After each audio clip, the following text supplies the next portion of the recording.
స్వయంభు ఈరోజు మన టాపిక్ ఏంటి? భువన్, మనం ఈ వీడియోలో 5 to 18 years వాళ్ళకి ఆధార్ కార్డు ఫామ్ నింపడం ఎలానో చూద్దాం. స్వయంభు, మనం ఆధార్ కార్డు ఫామ్స్ క్యాపిటల్ లెటర్స్లోనే నింపాలా?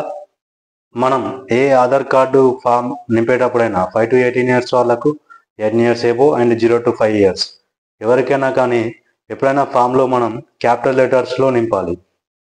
అదేవిధంగా ఎక్కడ కొట్టువేతలు లేకుండా, కరెక్షన్స్ లేకుండా క్లియర్గా నింపాలి. లేదంటే మనం కొట్టువేతలు చేసి స్మాల్ లెటర్స్లో నింపినట్టయితే అది రిజెక్ట్ అయ్యే ఛాన్స్ ఉంటుంది. అందువలన మనం ఎప్పుడైనా ఆధార్ కార్డ్ ఫామ్ నింపేటప్పుడు క్యాపిటల్ లెటర్స్లోనే నింపాలి.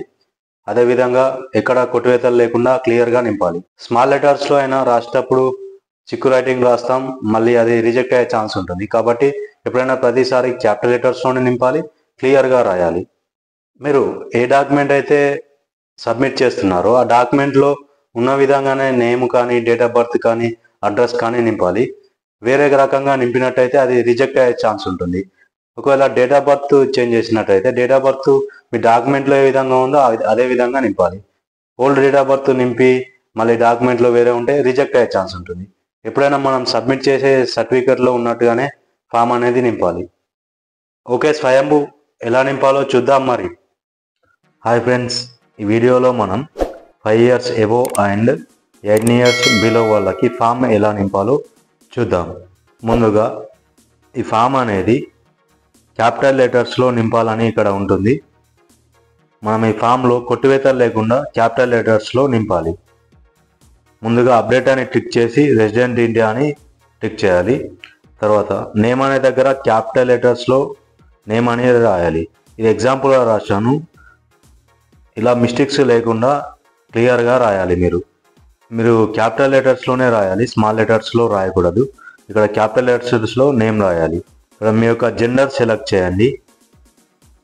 తర్వాత ఇక్కడ మీ యొక్క డేట్ ఆఫ్ బర్త్, మీకు ఎస్ఎస్సి మెమో ప్రకారం కావాలంటే ఎస్ఎస్సి మెమో ప్రకారం, లేదంటే కరెక్ట్గా ఉన్నట్టయితే ఇక్కడ మీ యొక్క డేట్ ఆఫ్ బర్త్ రాయాలి. ముందుగా ఇక్కడ ఫస్ట్ 2 బాక్సుల్లో డేట్, సెకండ్ 2 బాక్సుల్లో మంత్ రాసి లాస్ట్ 4 బాక్సుల్లో ఇయర్ రాయాలి.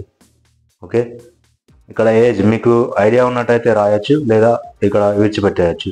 ఈమెయిల్, మీరు ఏదైనా ఈమెయిల్ అడ్రస్ని మనం అప్డేట్ చేయాలనుకుంటే ఈమెయిల్ అడ్రస్ని ఇక్కడ మెన్షన్ చేయండి. ఇక్కడ మొబైల్ నెంబర్ కూడా ఏమైనా నెంబర్ చేంజ్ చేయాలనుకుంటే ఇక్కడ కొత్త నెంబర్ని రాయండి. మీరు ఇది డాక్యుమెంట్ ఏ విధంగా చేస్తున్నారు, head of the family document పెట్టి అప్డేట్ చేస్తే ఇది క్లిక్ చేయాలి. లేదా మీదే డాక్యుమెంట్ అంటే ఎస్ఎస్సి మెమో కానీ, రెసిడెన్స్ సర్టిఫికేట్ కానీ మీ డాక్యుమెంటే పెట్టి అప్డేట్ చేసినట్టయితే డాక్యుమెంట్ వెరిఫికేషన్ టిక్ మార్క్ చేయాలి. ఇది అడ్రస్, దీనిలో మొత్తం మనము అడ్రస్ నింపడం ఉంటుంది. కేర్ ఆఫ్ అంటే ఫాదర్ నేమ్ రాయాలి. ఇక్కడ హౌస్ నెంబర్, మీ యొక్క హౌస్ నెంబర్ రాయాలి. ఇక్కడ ఫాదర్ నేమ్ రాసి మీ యొక్క హౌస్ నెంబర్ రాయండి. స్ట్రీట్ అంటే మీ యొక్క వీధి రాయాలి. ఒకవేళ వీధి లేనట్టయితే దాదాపు అందరికీ వాళ్ళ ఊరే ఉంటుంది, ఊరు పేరు రాయాలి. ఓకే, ల్యాండ్ మార్క్ ఉన్నట్టయితే ల్యాండ్ మార్క్ రాయండి, లేదా ఊరు పేరు రాయొచ్చు. ఇక్కడ విలేజ్ దగ్గర ఊరు పేరు రాయాలి. పోస్ట్ ఆఫీస్, మీ యొక్క పోస్ట్ ఆఫీస్ దాదాపు మీ ఊరే ఉంటుంది, మీ ఊరు పేరు రాయాలి, లేదా వేరే ఊరు ఉన్నట్టయితే వేరే ఊరు పేరు రాయాలి. పిన్ కోడ్, మీ యొక్క ఏరియా పిన్ కోడ్ ఎగ్జాంపుల్గా రాస్తున్నాను, ఈ విధంగా ఉంటుంది. ఓకే, ఇక్కడ స్టేట్ దగ్గర మీ యొక్క స్టేట్ రాసి ఎగ్జాంపుల్,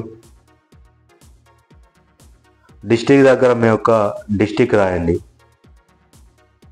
సబ్ డిస్టిక్ దగ్గర మండల్ రాయండి. దీనిలో నేను రాద్దాం అనుకున్నాను కానీ ఇది మనకు పర్సనల్ డీటెయిల్స్ రాయకూడదు. అందుకని మీరు మీ యొక్క ఊరు పేరు, ఇక్కడ పోస్ట్ ఆఫీస్, ఇక్కడ ఏరియా పిన్ కోడ్ అండ్ ఇక్కడ స్టేట్, డిస్టిక్, సబ్ డిస్టిక్ రాయాలి. మీ యొక్క డీటెయిల్స్ అన్నీ దీనిలో రాయాలి ఫామ్ నింపేటప్పుడు.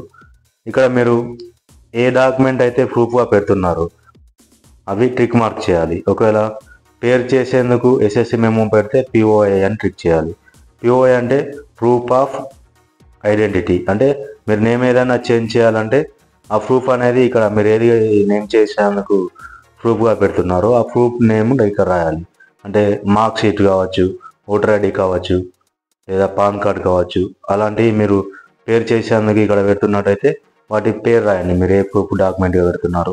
పాన్ కార్డ్ అయితే పాన్ కార్డ్, ఎస్ఎస్సి మేము లేదా మన ఓటర్ ఐడి కావచ్చు, ఏదైనా ఇక్కడ ట్రిక్ మార్క్ రాయండి. ఓకే. ప్రూఫ్ ఆఫ్ అడ్రస్గా ఏ ప్రూఫ్ పెడుతున్నారు అనేది ఇక్కడ రాయాలి. ఒకవేళ మీరు అడ్రస్ అప్డేట్ చేస్తున్నట్టయితే అడ్రస్గా ఏ ప్రూఫ్ పెడుతున్నారు, రెసిడెన్స్ సర్టిఫికేటా లేదా ఓటర్ ఐడా, అట్లా మనకు ఏ డాక్యుమెంట్ అనేది అడ్రస్ చేంజ్ చేసేందుకు పెడుతున్నారో అది ఇక్కడ రాయాలి. ఒకవేళ డేట్ ఆఫ్ బర్త్ చేంజ్ చేసేందుకు మీరు ఇది చేస్తున్నట్టయితే డేట్ ఆఫ్ బర్త్ది ఏ ప్రూఫ్ పెడుతున్నారు, ఎస్ఎస్సి మెమోనా లేదా పాస్పోర్ట్. డేట్ ఆఫ్ బర్త్ చేసేందుకు పాన్ కార్డ్ ఉండదు, ఎస్ఎస్సి మెమో లేదా పాస్పోర్ట్ అనేది ఇక్కడ రాయాలి. ఇప్పుడు ఇక్కడ పేరెంట్ సిగ్నేచర్ అని ఇచ్చారు. ఇక్కడ హెడ్ ఆఫ్ ది ఫ్యామిలీ ఎవరైతే ఉంటారో పేరెంట్ వాళ్ళ యొక్క సిగ్నేచర్ చేయాలి. ఓకే. ఒకవేళ వాళ్ళ దగ్గర ఆధార్ కార్డు ఉన్నట్టయితే వాళ్ళ ఆధార్ నెంబర్ రాసి వాళ్ళ పేరు రాయాలి. ఇక్కడ పేరెంట్ యొక్క హెడ్ ఆఫ్ ది ఫ్యామిలీగా ఎవరైతే ఉన్నారో వాళ్ళ యొక్క పేరు రాసి ఆధార్ నెంబర్ రాయాలి. ఒకవేళ లేకపోతే అంటే పేరెంట్స్ అనేవాళ్ళు లేకపోతే ఇక్కడ పర్సన్ యొక్క సిగ్నేచర్ చేయించాలి. ఓకే, సరిపోతుంది. పర్సన్ యొక్క సిగ్నేచర్ చేయించినా సరిపోతుంది. ఒకవేళ పేరెంట్స్ ఉండి వాళ్ళ ఆధార్ నెంబర్ ఉన్నట్టయితే ఇక్కడ వాళ్ళ పేరు ఆధార్ నెంబర్ రాయాలి. ఆధార్ లేకుండా పేరెంట్స్ ఉన్నట్టయితే అంటే ఆధార్ తీసుకొని రాకుండా పేరెంట్స్ వచ్చినట్టయితే వాళ్ళ ఆధార్ నెంబర్ ఏమి రాయకుండా వాళ్ళ యొక్క సిగ్నేచర్ చేయించాలి ఇక్కడ. తర్వాత ఇక్కడ 5 to 18 years ఉండే చైల్డ్ యొక్క ఆధార్ నెంబర్ రాయాలి. తర్వాత వాళ్ళు ఏం అప్డేట్ చేస్తున్నారు, బయోమెట్రికా, నేమా, డేట్ ఆఫ్ బర్తా, జెండరా, అడ్రసా, మొబైల్ నెంబరా, ఈమెయిలా, లేకపోతే పేరా, అడ్రసా అనేది ఇక్కడ టిక్ మార్క్ చేయాలి. అన్నిటికీ అట్లా టిక్ మార్క్ చేసి దీనిలో ఏం అప్డేట్ చేస్తున్నారో అది టిక్ మార్క్ చేసిన తర్వాత ఇక్కడ పేరెంట్ యొక్క సిగ్నేచర్ చేయాలి. ఖచ్చితంగా పేరెంట్ వారితో వచ్చినట్టయితే 5 to 18 years వారితో పేరెంట్స్ వచ్చినట్టయితే వారి యొక్క సిగ్నేచర్ చేయించాలి ఖచ్చితంగా. ఒకవేళ పేరెంట్ లేనట్టయితే పర్సన్ యొక్క సిగ్నేచర్ చేయించాలి, వాళ్ళ పేరు రాయాలి. ఇక్కడ పేరెంట్స్ వచ్చినట్టయితే పేరెంట్స్ యొక్క సిగ్నేచర్ చేయించాలి, పేరెంట్స్ యొక్క పేరు రాయాలి, ఫుల్ నేమ్ ఇంటి పేరుతో సహా రాయాలి. ఓకే. ఇక్కడ డేట్ అండ్ టైం మీరు ఏ రోజైతే వీళ్ళు అప్డేట్ చేస్తున్నారో మీరు ఏ రోజైతే ఇది అప్డేట్ చేస్తున్నారో ఆ రోజు యొక్క డేట్ వేయండి. ఇది సిగ్నేచర్ ఆఫ్ వెరిఫైయర్ అంటే మీరు ఎక్కడైతే అప్డేట్ చేస్తున్నారో ఆ సెంటర్ వాళ్ళే చూసుకుంటారు. ఓకే ఫ్రెండ్స్, 5 to 18 years వాళ్ళకి ఫామ్ ఎలా నింపాలో ఈ వీడియోలో చూసాం. నెక్స్ట్ వీడియోలో మనం 18 years అబోవ్ ఉన్న వాళ్ళకి ఫామ్ ఎలా నింపాలో చూద్దాం.